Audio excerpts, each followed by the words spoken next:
Hi, I'm Phyllis, southernfrugal.com. Today we're going to make two different types of Jello, and one is going to be very similar to what we made before, but with a little bit of difference. So I've already boiled a half a cup of water. I just went ahead and put that in the microwave, and we're going to start out and get this open with the orange Jello again.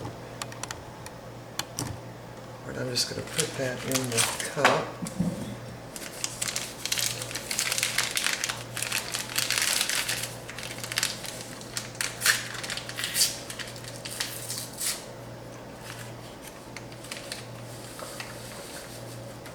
So that was half a cup. And I'm just going to mix that around. Directions say for about 2 minutes. So while this is mixing around, we'll just talk a few minutes. So y'all probably have guessed I've done a lot of research in the past few weeks concerning Jello. And to answer some of the questions that some of y'all have had, they do not make Jello from horse or cow or pig hooves. They don't. But they do extract keratin from those hooves. And you might want to check your shampoo and your cream rinse, maybe your soap, and see if that's in there. So if you have an objection to that, you might want to check those items. Now, gelatin, which is what Jello is made out of, plus sugar and some of the flavorings, and some of them are artificial. Some of them are not. They do have Jello out now that's all natural flavoring. But anyway, in doing the research, I just kind of always thought that people took gelatin to make their fingernails better. So here's what happened. This past week, I think it was about Monday, I was looking at my fingernails because I was doing something. My fingernails were in the way because I don't like my fingernails long. I do too many projects to have long nails. Can y'all see them up above the end of I like them just at the end of my finger. So I thought, wow, that is strange. I thought I did my nails just, a few days earlier. That's what I thought. I thought, well, I'm mistaken. So, and then the next thing I noticed is on my ring fingers on both hands, those nails are like my mother's. The rest of my fingernails are like my father's. My mother's nails were real thin, I will say. And so if anything is ever going to break or chip or get a snag in it, it's always going to be my ring finger. So whenever that happens, I always just cut my nails all the way back to the end of my finger. So I thought that was odd, but then I thought, well, maybe I'm getting more rest than I usually do. And then the next thing that happened was, I believe it was on Tuesday. I had a lot of shopping to do, so I went to Walmart, and our Walmart's a super center, and I went to Lowe's, which is the big Lowe's, and I went to Aldi's not once but twice. So I went to Aldi's first to get some of the produce, and then ended up going to Lowe's, to Walmart, and then I went back to Aldi's because I decided to try more of their meats. And they do have grass-fed beef there now, so I decided to try that. And what happens when I do that much walking in a store on a cement floor, which is what they all are, I always have trouble with my right knee. Now, what happened with my right knee years ago, I know this is a long story. Years ago, I finished stirring that, it's all dissolved. When I was in the stock market, I always had to get up early, like by 6 o'clock in the morning, to watch the stock channel, and then they only had the one channel, and to see what was happening in Europe and with the German stock market and all that. And I was standing in there, I hadn't even cut the light on, just the light from the kitchen was on, and the dog that we had then was Graybo, and he was he was a miniature poodle, but a large miniature. He weighed like 34 pounds, and he loved to run to the front of the house in the foyer and jump on that rug and then come running back to the den and jump on that rug, and he would turn around in midair. Well, I had on dark slacks that morning, did not have the light, he did not see me. And I'm standing there with all my weight on my right leg, standing in front of the TV watching it, and he slams into my leg and hit me right at my knee, almost knocked me down, and it really hurt my knee. And so I've had trouble with it ever since. You know, I'm not going to have a knee operation. I've determined that years ago.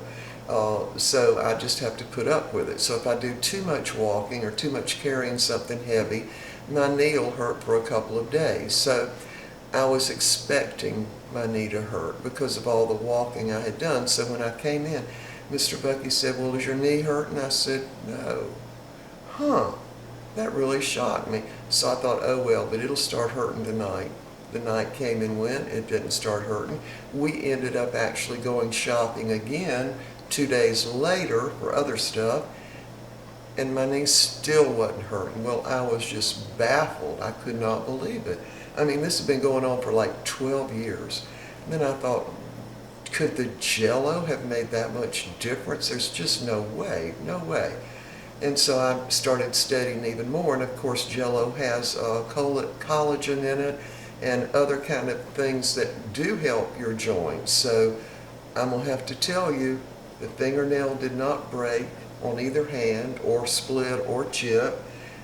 The knee did not hurt, so today I'm making more Jello. So y'all let me know if it's been helpful to you. Now, years ago, I would say in the 1950s, they were advertising gelatin, the little packs of unflavored gelatin, and would show these women with beautiful nails and say it helped your nails. And I didn't care that much about long fingernails at the time, and I still don't, but a lot of women do. And so some women said, oh, it really helped, and others didn't do anything. And anyway, it kind of fell out of favor, but now it's back. We are witnessing the rebirth of Jello. So anyway, let's go ahead. That's my story. So I want to make sure that we do get plenty of Jello. And I'm going to put the cream cheese in it again just because I like the cream cheese better than the cottage cheese or the buttermilk or the milk or the creamery. I just like the cheese better.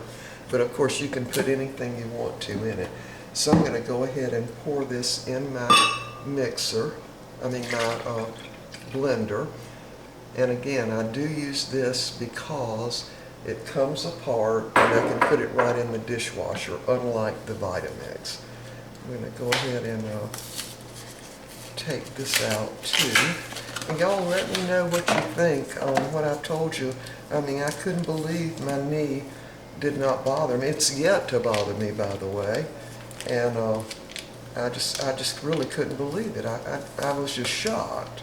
I mean, I have all these knee braces and knee wraps and all kinds of stuff that I use. I even have a hot pad upstairs that I use especially for my knee. I mean, we don't use it for anything else. I've got one down here I use when I'm, I can't get that open. We have one down here that I use when I make some yeast bread, but I don't, that's not the one I use for my knee. Okay, there we go, got it open. Anyway, y'all let me know what you think. I mean, I just couldn't even believe that Jello would have helped my knee that much. Now, we had Jello, I think it's been about 3 weeks ago, maybe a little longer. But we really haven't had that much, but I'm thinking if it did that good with only that small amount, think how much better more would do. All right, so we're going to mix this up now. Wipe that off. So we're going to mix up two. I'm going to actually mix some more lime Jello too. So we put the cream cheese in there. I'm just going to mix it up. Now this is going to be loud.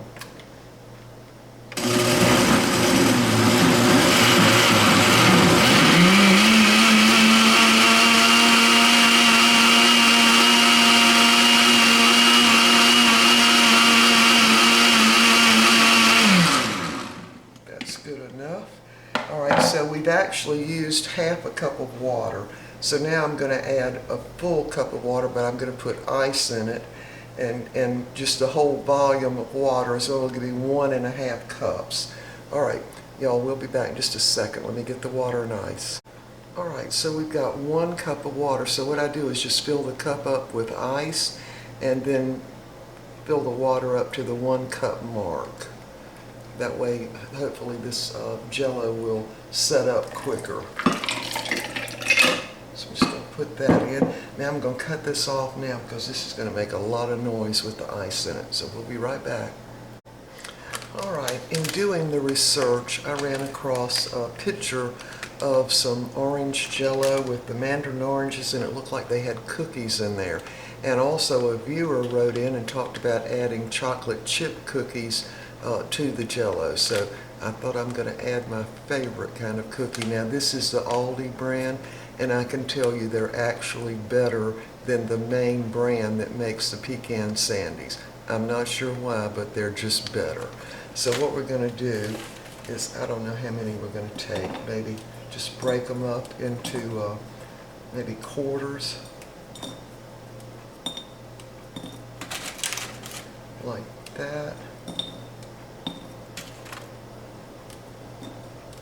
I was going to put them on the bottom, but then when I turn them out of these little muffin tins, that would make it on the top, and I want them on the bottom, so I figured I better break them up like they did in that little picture I saw. Yeah, I love these cookies. They've always been one of my favorite cookies. I think that's about enough.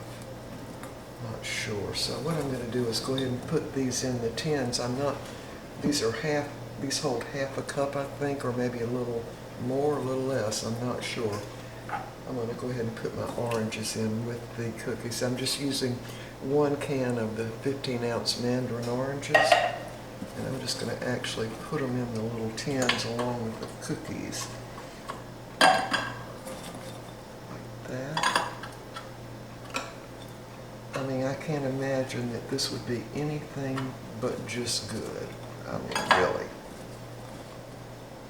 And we're going to be getting the Jello too, so try to divide these out kind of equally. And I'm also going to put this in my freezer because I want it to set by the time we have our main meal of the day, which will be pretty soon now. So I'm thinking they'll set pretty quick in the freezer. And I don't freeze the Jello completely, just enough to cause it to set. So we might not make that lime Jello. I was going to do it in a similar way, but I'm thinking no, we'll wait on that one. All I was going to do with the lime is put more, use the cream cheese and put more pineapple in that one. But I think we're going to wait on that. Now let me find my dish rag. All right, now let's see if we can pour this without spilling it everywhere and fill up these little cups. And y'all see? Yeah. Oh look, it's already getting hard. Oh my gosh. That's from the ice cubes. It's already trying to set.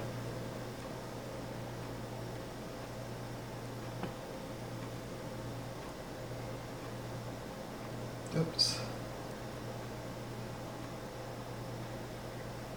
Okay, and it's going to have the bubbles in it, which is great. All right, let me finish filling this, and we'll be back. All right, I finally got it all divided among the 12 cupcake tin, and I had a little teeny bit left. Not much, though. It worked out perfect. All right, so we're going to put this in the freezer just till it gets set. I don't want it to freeze. I just want it to get set, and I want it to do it quickly. So if you leave these in the freezer, it'll freeze the fruit, and then when you thaw it out, or you start it kind of weeps from the fruit. So I try to not let it absolutely freeze. All right, we'll be back when we're ready to serve this. All right, here's the dessert. I'm going to serve that with a couple of cookies, and I decided that one of those was just not enough. We needed 2. And the way you get it out of the pan is to sit it down in a sink filled with a little bit of hot water, and they just turn it upside down on a piece of saran wrap, and they come right out. And that would be because we put a little bit of oil in the muffin tins. All right, y'all, we will see y'all next time. I can't wait to have some of this. Those cookies get a little bit, not mushy, but they soak up some of the Jello. All right, we'll be back. See you next time.